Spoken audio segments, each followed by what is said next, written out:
Hi, I'm Pastor Dave, teaching evangelist for Lamb and Lion Ministry. I'm not sure how to really begin this video because people are excited, but I'm concerned.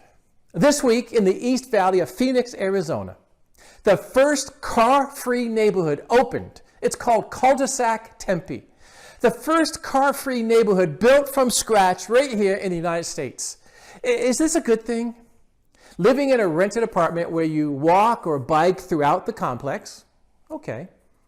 It has its own market. It has a restaurant. It has a dog park.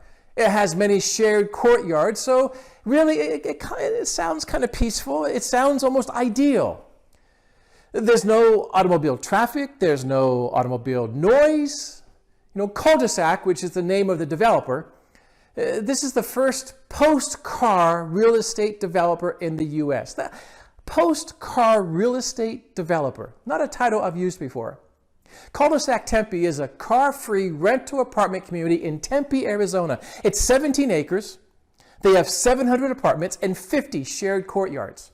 Local news reports said that the wait list right now for Culdesac is over 600 people long. The New York Times calls it a pedestrian oasis. Bloomberg, their headline said, it's a walkable, car-free living. And the Wall Street Journal, well, they said, their headline said, it's the first of its kind in the U.S. Here is what one of those apartments look like. A one-bedroom, 648 square foot apartment would cost you over $1,400 a month. A one-bedroom, 850 square foot apartment would get over $1,900 a month. Others go all the way up to over $3,000 a month. And those who sign leases, they have to commit to live car-free. Well, what if you need to get off campus? How do you get to Scottsdale or Phoenix Metro? How do you get to work or to school? And what if you want to go shopping and you'll be buying more than you can carry home? What do you do?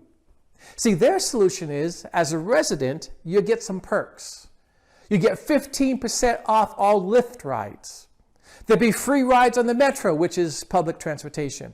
And car sharing would just cost you $5 an hour. Plus, there'd be over 100 scooters on site. So how much will you spend on car sharing or on Uber or on Lyft?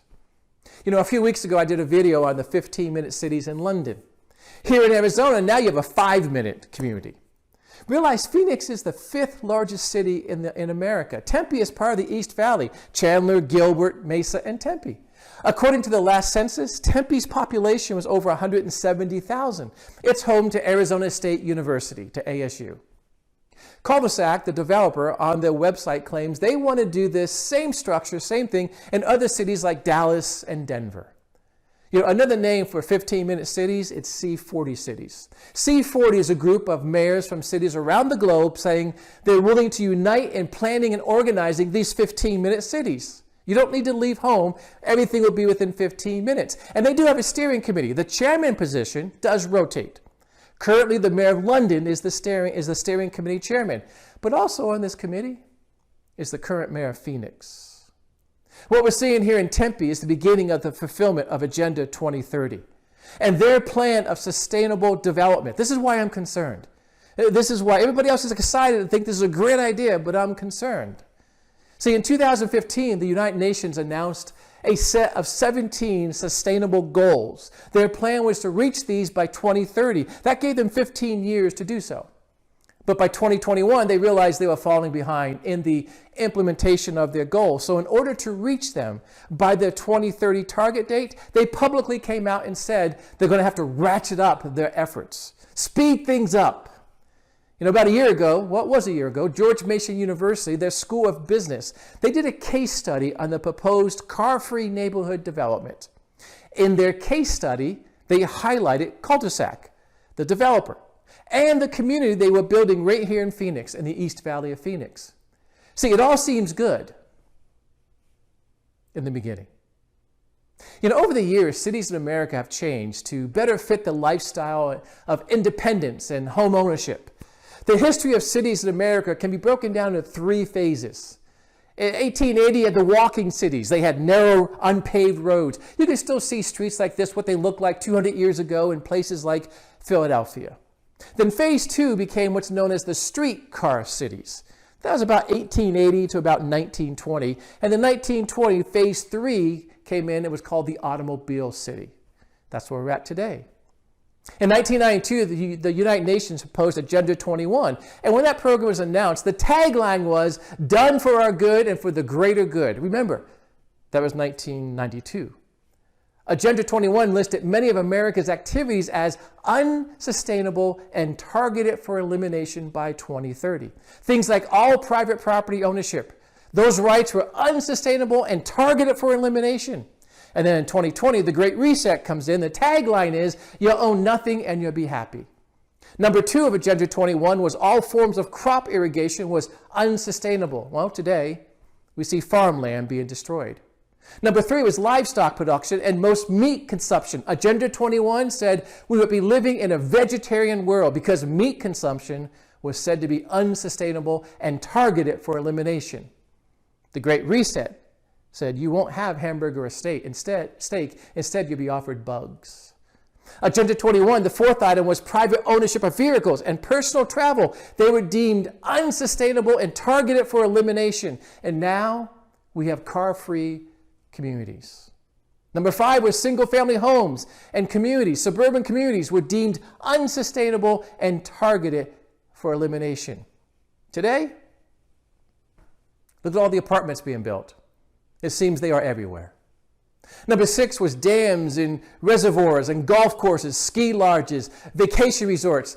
Today we have water restrictions, which are becoming more common. And the National Golf Foundation, which tracks the number of golf courses bankrupt and closing, they are increasing every day.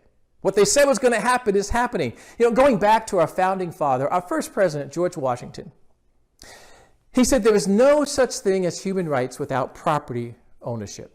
I believe his exact quote was, "Freedom and property rights are inseparable. You can't have one without the other." By 2030, you're going to own nothing, and you're going to be happy. Really? Car-free communities and car-free neighborhoods. Is this good? Let's not look at the sales pitch. Let's look at the outcome. What happens when we give up more freedoms? For now, it's just cars. Next is the digital ID, then digital currencies. Then travel will be restricted. And finally, free speech will be restricted.